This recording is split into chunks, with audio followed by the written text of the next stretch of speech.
صحیح بخاری کی روایت ہے کہ اللہ ارشاد فرماتا ہے، جس نے میرے ولی کے ساتھ عداوت رکھی میرا اس کے ساتھ اعلان جنگ ہے۔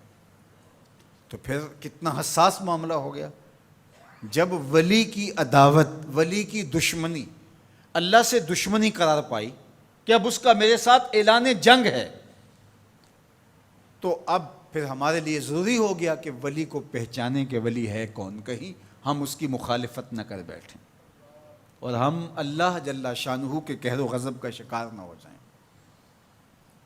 تو یہاں اسی حدیث میں جو بخاری کی میں نے آپ کے سامنے رکھی کہ میرا بندہ فرائض کی ادائیگی کے بعد کثرت نوافل سے میرا قرب حاصل کر لیتا ہے، پھر آنکھیں اس کی ہوتی ہیں، قوتیں میں ڈال دیتا ہوں، ہاتھ اس کے ہوتے ہیں لیکن پکڑنے کی توانائی خاص اس میں ڈال دی جاتی ہے۔ فَكُنْتُ سَمْعَهُ الَّذِي يَسْمَعُ بِهِ، کان اس کے ہوتے ہیں لیکن وہ میری اس دی ہوئی خاص قوت سے سنتا ہے۔ ہاتھ اس کے ہوتے ہیں لیکن پکڑائی کی قوت خاص طور کے اوپر میں اس میں ڈال دے۔ پاؤں اس کے ہوتے ہیں لیکن وہ میری عطا کردہ خاص قوت سے چلتا ہے۔ آصف بن برخیہ آنے واحد کے اندر تخت بلقیس لے آیا کہ نہ لے آیا؟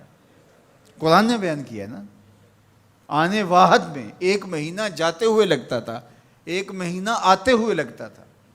حضرت سلیمان علیہ السلام نے کہا کہ بلقیس آ رہی ہے، بس وہ شہر سے باہر پہنچ گئی ہے، تو کوئی ہے جو اس کا تخت لے کر آئے، اس کے آنے سے پہلے حاضر کر دے۔ اور وہ تخت مکفل کر کے آئی تھی، 60 ہاتھ چوڑا تھا، 80 ہاتھ لمبا تھا اور کئی ہاتھ موٹا تھا۔ تو کہا کوئی ہے جو اس کے آنے سے پہلے لے آئے؟ قال عفریت من الجن، ایک جن کھڑا ہو گیا، کہا حضور میں لے آتا ہوں۔ کب لاؤ گے؟ کہا کہ مجلس برخاست ہونے سے پہلے پہلے تخت آ جائے گا۔ بڑی بات تھی، لیکن رسول اللہ نے کہا نہیں، مجھے اس سے بھی پہلے چاہیے۔ کیا شان ہے، پیغمبر تھے، کہا مجھے اس سے بھی پہلے چاہیے۔ تو پھر کیا ہوا؟ قرآن پڑھیے، قال الذی عندہ علم من الکتاب، جس کے پاس کتاب اللہ کے علم کا کچھ حصہ تھا۔ زبور ساری کا عالم نہیں تھا، زبور کی کچھ آیتوں کا عالم تھا۔ اس نے کہا انا آتی کا بہ، جی حضور میں لے آتا ہوں۔ یہ تو دوپہر تک لا رہا ہے، تم کب لاؤ گے؟ کہا قبل ان یرتد الیک طرفک، آپ آنکھ بعد میں جھپکیں گے، تخت پہلے پڑا ہوگا۔ یہ قرآن نے کہا ہے نا۔ اور ابھی حضرت سلیمان نے آنکھ جھپکی نہیں تھی تو تخت سامنے پڑا تھا۔ جب اس کو دیکھا تو بے ساختہ کا ھذا من فضل ربی، یہ میرے رب کا فضل ہے جس نے میری دہلیز کے ایک خادم کو یہ طاقت عطا کی ہے کہ 1 مہینے کی مسافت سے اتنا بڑا تخت آنے واحد میں آنکھ جھپکنے سے پہلے حاضر کر دیتا ہے۔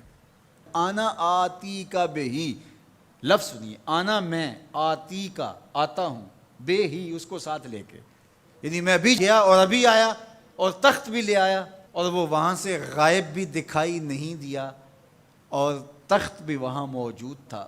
اور حضرت سلیمان نے کہا کہ یہ میرے رب کا فضل ہے، اور اس کہانی کو میرے رب نے قرآن میں بیان فرمایا۔ جو کرامات پچھلے انبیاء علیہم السلام کی امتوں کے اولیاء کو حاصل تھیں، وہ اس امت کے اولیاء کو بھی حاصل ہو سکتی ہیں۔ جس طرح حضور نبیوں سے افضل ہیں، حضور کی امت باقی امتوں سے، اور حضور کی امت کے اولیاء باقی امتوں کے اولیاء سے افضل ہیں۔ تو جب ان کی یہ کرامت ہو سکتی ہے کہ آنے واحد میں تخت بلقیس لا سکتے ہیں، تو اگر اس امت کے کسی ولی کی ایسی کرامت بیان کی جائے تو اس میں طبیعت میں بے چینی کیوں پیدا ہو؟ یہ تو حضرت سلیمان کی امت کے ولی کو بھی اللہ کمال دیا ہے، تو محمد عربی کے غلام کو کیوں نہیں دے سکتا؟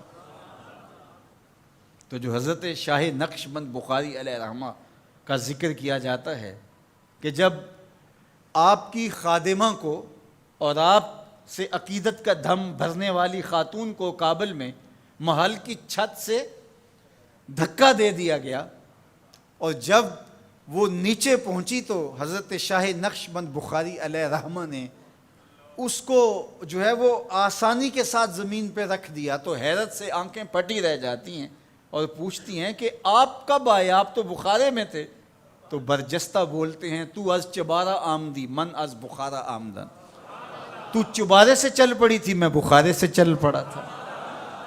تو یہ حضور کے غلاموں کی شان ہے، اور یہ کوئی جو ہے وہ بعید نہیں ہے۔